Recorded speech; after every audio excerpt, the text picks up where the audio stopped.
So it was my intention to do this vlog walking amongst the snow-capped hills in southeast Kent.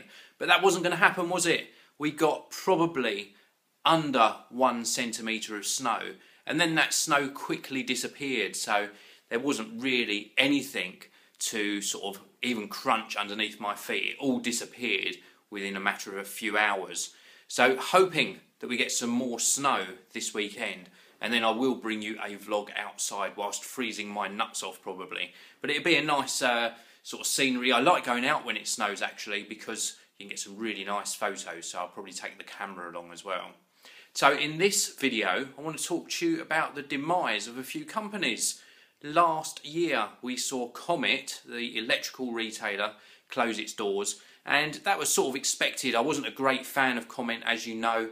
I once bought an iPad from there and they caused so much fuss changing it, even though it was faulty. So not a great fan of Comet. Still a shame that people lost their jobs, don't get me wrong, I always think that's a bad thing, but well, Comet's gone, that's a shame. And then just last week, Jessops, the camera retailer, actually closed its doors, and that's a big shame. And I could make a joke about it, because in reality what it means is that a lot of people won't be able to try cameras out and actually hold them in their hands before ordering online. Now I know that sounds very mean indeed, but it is a reality. A lot of people use these retailers now to just go in and see the product, and it's the retailer's fault really that they can't remain competitive enough with online resellers. They need to get with the game and actually be able to match the prices, or at least offer up some extra expertise. And more often than not, when you walk into these retailers, you know more than them about the product you're looking at because you've researched it on the internet. Now, the third retailer I want to talk to you about is obviously HMV. Now, it was on the news this morning that HMV are going into administration, but the shops will be staying open while they try and find a buyer.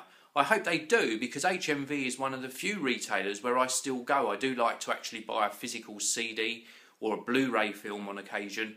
They also sell other things as well, like calendars, t-shirts, games, and they also sell a lot of electronics as well, so things like speaker docks and headphones. So I think they are a very valuable retailer, and out of those three that I mentioned, out of Comet, Jessops and HMV, I think HMV are the one that I'd be very sad to see if they close their doors. Just going back to what I think really happens, and this has happened to me a lot of times actually.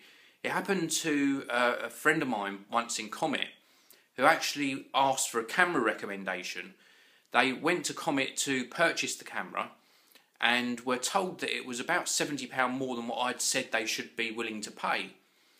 Now, they rang me whilst they were in the shop, and I actually checked it online, and the cheapest price was Comet online. So their website was selling it for £70 cheaper than the actual retail store. The person that I was trying to help actually told this to the retail person in the Comet store, and they said that they couldn't match their online pricing. How stupid is that? So do you know what we did? We actually reserved it whilst he was on the phone. I read him out the reservation number, and then Comet sold it to him £70 cheaper. And he went out of there obviously happy that he'd bought the camera, but annoyed that they'd put him through all this extra hassle when they could have just matched the price anyway.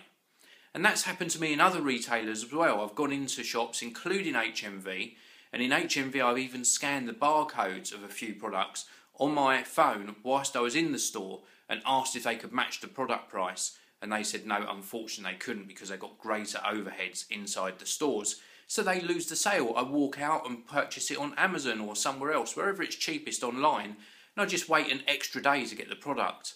Sometimes I do pay £1 or £2 more if I really want that product quickly, but more often than not I will order it online and save myself a few quid.